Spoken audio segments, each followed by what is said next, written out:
பரிசுத்தமான பிதாவே, கருணையின் நாள் கடலே, கிருபையின் ஊற்று நீரே,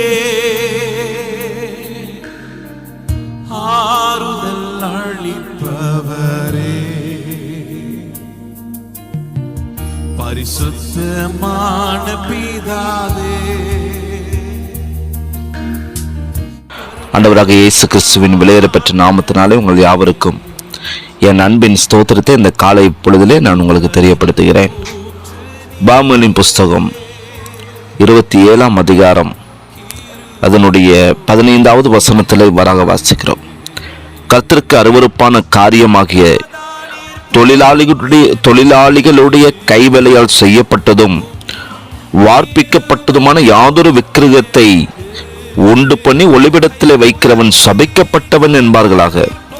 அதற்கு ஜனங்கள் எல்லாரும் பிரதியுத்தரமாக ஆமீன் என்று சொல்ல கடவர்கள் என்று சொல்லி நாம் பார்க்கிறோம்.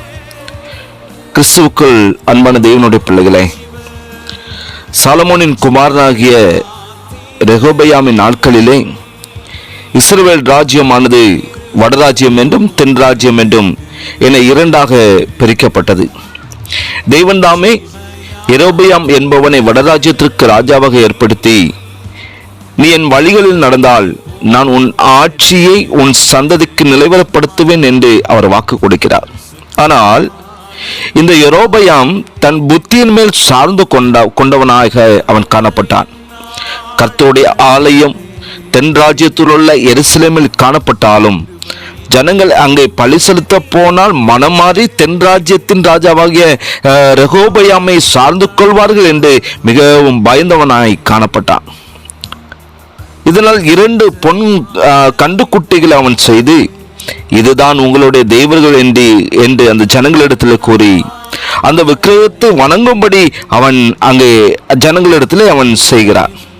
இது மாத்திரமல்ல, தேவனுடைய அந்த நியமத்திற்கு கட்டளைக்கு விரோதமாக ஆசாரிய கோத்திரமாகிய லேவி கோத்திரத்தில் இராதவர்களில் மிகவும் ஈனமானவர்களை ஆசாரியர்கள் ஆக்குகிறான்.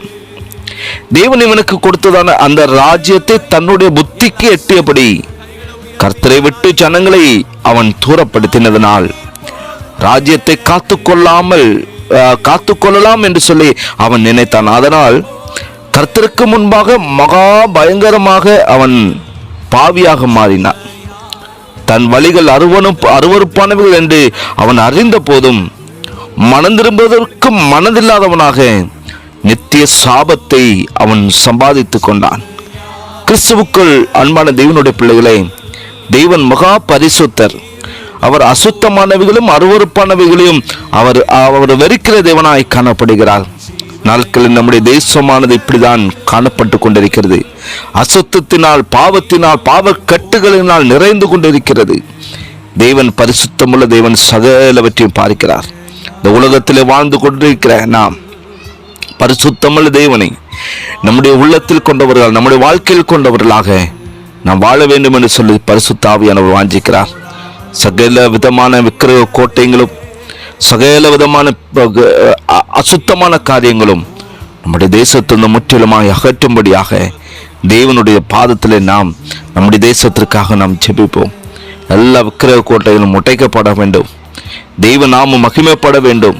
இதுதான் கர்த்தர் நம்முடைய வாழ்க்கையில் இருந்து கர்த்தர் எதிர்பார்க்கிறவராக இருக்கிறார். நம்முடைய தேசத்துக்காக நாம் ஜெபிப்போம். தேசத்திற்காக மாத்திரமல்ல, இப்படிப்பட்ட காரியங்களில் ஈடுபட்டு கொண்டிருக்கிற மனிதர்கள் விக்கிரகங்களுக்கு அடிமையை கொண்டு தங்களுடைய கைகளால் செய்யப்பட்ட பிம்பங்களை வைத்துக்கொண்டு, சிலைகளை வைத்துக்கொண்டு தேவர்கள் என்று வழிபடுகிற ஜனங்கள் மனம் திரும்ப வேண்டும் என்று சொல்லி மிகவும் பாரத்தோடு தேவ சமூகத்தில் ஜெபிப்போம். பரிசுத்தமுள்ள தேவன் அவர்களை பரிசுத்தப்படுத்த வேண்டும், அவர்களை சுத்தப்படுத்த வேண்டும், அவருடைய அன்பை அறிந்து கொள்ளும்படியாக கர்த்தர் கிருபை செய்ய வேண்டும். அதனால் இப்படி நாம் ஜெபித்து தேவ கிருபைகளை நாம் பெற்றுக்கொள்வோம். ஜெபிக்கலாமா? எங்க நேசிக்கிற அன்பின் நல்ல தகப்பனே, இந்த நல்ல காலை வேளைக்காய் ஸ்தோத்திரம். நீர் மகா பரிசுத்தமுள்ள தேவனப்பா, நீருடைய வாக்கிலே நீர் உண்மையுள்ளவராய் காணப்படுகிறேன். உமக்கு அருவருப்பாக தோன்றுகின்ற சகல விதமான காரியங்களையும் கர்த்தாவே எல்லாருடைய வாழ்க்கையிலிருந்து கர்த்தர் முற்றிலுமாய் அகற்றுவீராக. எங்க தேசத்திலிருந்து நீர் அகற்றுவீராக. உமக்கு பிரியமான வழிகளில் நடப்பதற்கு தேவன் நீர் கிருபை செய்யுங்க ஆண்டவரே. இது பரிசுத்தமுள்ள தேவன். உம்மை பின்பற்றி வருகிற நாங்களும் அப்பா அந்த வழியிலே கடந்து வர அநேகரை ஆண்டவரை அந்த பாதையிலே நடத்தி செல்வதற்கு தேவன் ஒவ்வொருவருக்கு நீங்க கிருபை செய்யுங்க. இரட்சகர் இயேசுவின் நாமத்தில் ஜெபிக்கிற நல்ல பிதாவே, ஆமேன், ஆமேன். எனக்கு என் ஜீவ யாத்திரையில் என் ஜீவ யாத்திரையில் கிருபை போதும் எனக்கு. உலகத்தை ஜெயித்திடவே பாவத்தை மேற்கொள்ளவே